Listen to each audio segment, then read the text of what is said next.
इसी तरह मैं एहराम बांधने का तरीका आपको अभी बताऊंगा, या पहले बता देता हूं कि नीचे एक चादर बांधना है, ऊपर एक चादर ओढ़ना है।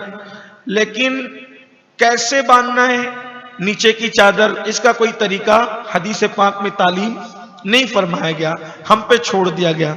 अगर आप चाहें तो जैसे लुंगी बांधते हैं वैसे बांध लें, या जो तरीका उलमा ने बताया है मैं आपको बताता हूं, आप उसको बगौर देखें, फिर आप उसको घर पे जाकर प्रैक्टिस कर सकते हैं। एक बार दुरूद शरीफ पढ़ लें। एहराम का जो कपड़ा है, जो एहराम का कपड़ा है, कोशिश करें कि वो आपकी सेहत के मुताबिक हो। अगर आप दुबले पतले हैं तो 2 मीटर में भी काम हो जाएगा। अगर आप मोटे ताजे हैं, आपका वजन ज्यादा है, तो 2.5 मीटर, 2.25 मीटर आप अपनी सेहत के हिसाब से लें, ठीक है। इसका भी कोई रकबा मिकदार मुकर्रर नहीं है, आप अपनी सेहत और सहूलत के हिसाब से ले सकते हैं।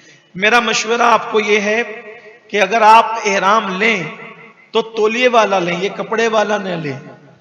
तौलिए वाला लेने से फायदा क्या होता है, उसमें थोड़ी सी गर्मी तो होती है, लेकिन तौलिए वाला एहराम टिक कर रहता है, वो बार बार उड़ता नहीं। ये ओढ़ो ना तो ये बार बार जो है वो खिसकता है, वो बार बार उसको जो है वो डालना पड़ता है तवाफ की हालत में इसमें। और हज में तो तकरीबन कमोबेश 3 दिन तक के एहराम में रहना ही पड़ता है एक साथ, और क़िरान करे तो फिर जब तक हज ना हो तब तक रहता है। तो इसलिए तौलिए वाला, क्या बोलते हैं उसको अपने यहाँ, है टुवाल वाला, क्या जो भी बोलते हैं, बहरहाल मैं अगर कुछ पूछूं तो आप मुझे बताएं अपने क्या कहते हैं। तो तौलिए वाला एहराम जो मोटे कपड़े का होता है, टावेल जैसे होता है, तो ये अब इसको नीचे बांधना है।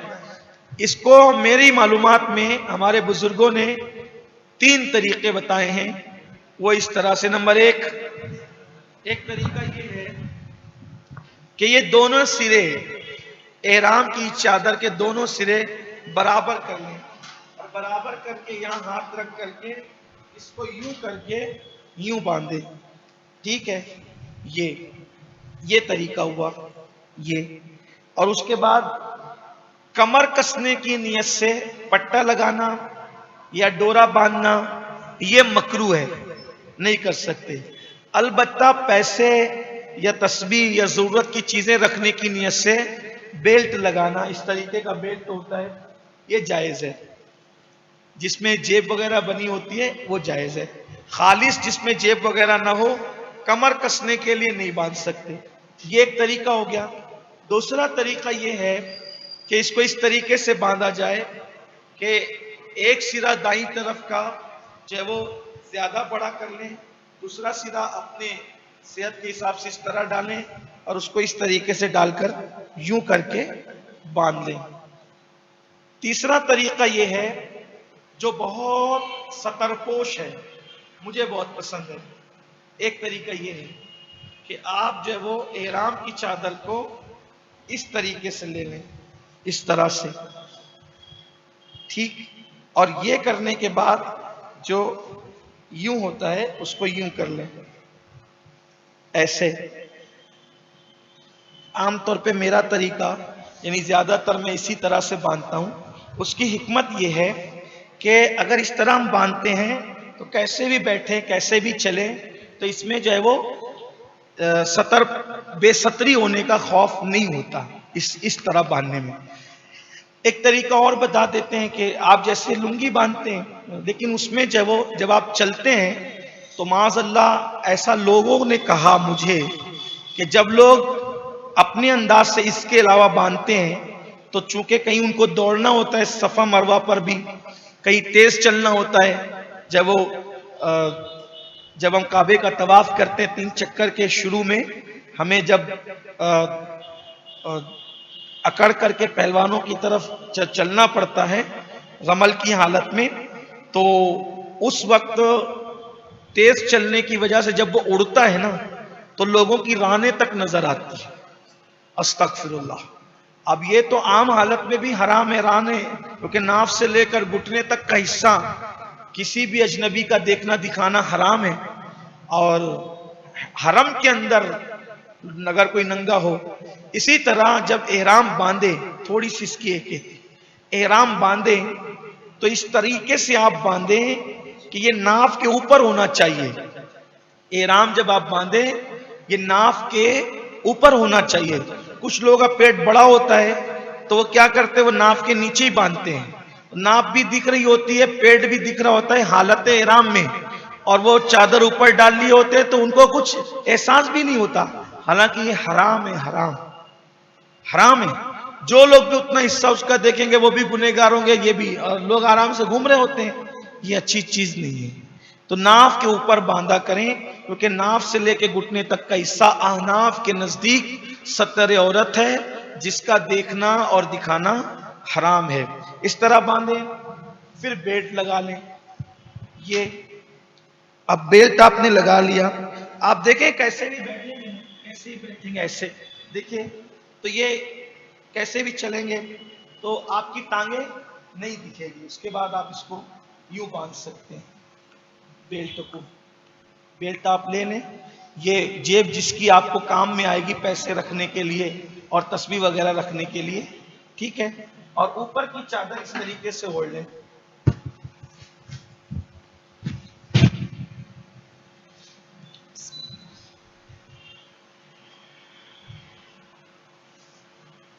इस तरीके से ये बाज लोग क्या करते हैं, उसको इस तरीके से ओढ़ते हैं, ऐसे ही घूमते रहते हैं एयरपोर्ट पर, ऐसे ही नमाज पढ़ते हैं, इसी तरह से जो है वो हज भी करते हैं, अरकान भी अदा करते हैं। हालांकि इस तरह से अगर आप एहराम रखकर नमाज पढ़ेंगे तो आपकी नमाज होगी ही नहीं, नमाज ही नहीं होगी।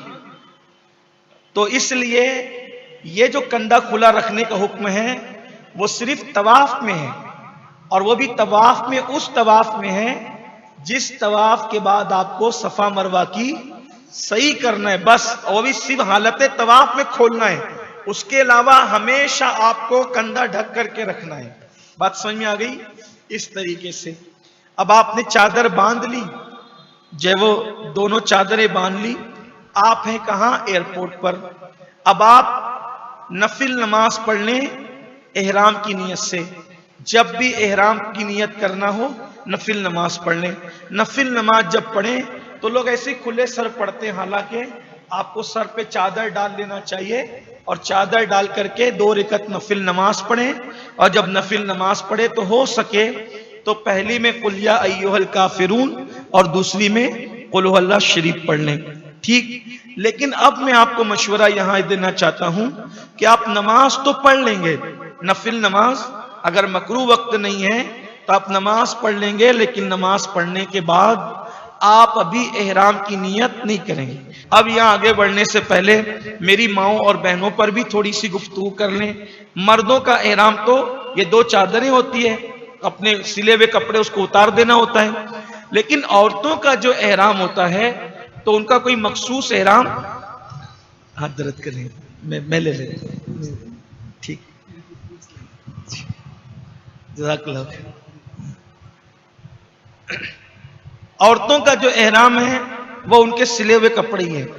अच्छा, सिले हुए कपड़ों में भी अगर वो रंगीन कपड़े भी पहनती है तो भी उनका एहराम हो जाएगा, उनके लिए कोई मखसूस एहराम नहीं है औरतों के लिए भी, ठीक। और आमतौर पे मार्केट में जो एहराम के नाम से जो स्कार्फ मिलता है वो यहां से लेकर के बिल्कुल नीचे तक होता है। हालांकि ऐसा कोई पहनने का हुक्म औरतों को नहीं है, उनका अपना दुपट्टा वगैरह ही और उनके मामूल के कपड़े ही उनका, उसमें वो एहराम की नियत कर सकती है। लेकिन चूंकि उसमें पर्दा ज्यादा है तो मुझे वो भी अच्छा लगता है कि औरतें स्कार्फ को बांध लें तो उसमें कान वगैरह सब जो है वो छुप जाते हैं और उसमें सतरपोशी ज्यादा है तो अच्छा है, बेहतर है, औरतें उसका इस्तेमाल कर सकती है। लेकिन अगर कोई नहीं करती है, सिर्फ जैसे वो दुपट्टा बांधती है आम दिनों के अंदर कानों को छुपाकर हालत नमाज में इस तरीके से, तो अगर ऐसे भी बांध लेगी तो उसका एहराम होगा जैसे वो बांधती है हमारे यहाँ। लेकिन अगर वो पहन ले तो वो ज्यादा अच्छा है। मर्द हालत एहराम में टोपी नहीं पहन सकता, हालांकि मैंने अमामा बांध रखा है, लेकिन जो है वो आपको नहीं बांधना है अमामा, टोपी नहीं पहनना है, क्योंकि एहराम की हालत में आप सर नहीं ढक सकते। इसी तरीके से मुंह भी नहीं छुपा सकते, बल्कि छींक को कहें तो रुमाल वगैरह मुंह पे नहीं रखें, टिश्यू का इस्तेमाल करें। इसी तरीके से जो है वो नाक पोछना हो तो रुमाल का इस्तेमाल नहीं करें, टिश्यू का इस्तेमाल करें। मुंह नहीं छुपाएं, आप सिले हुए कपड़े नहीं पहन सकते। इसी तरीके से अंदर जो छोटे कपड़े पहनते वो भी नहीं पहन सकते। औरतें सारे कपड़े पहन सकती है।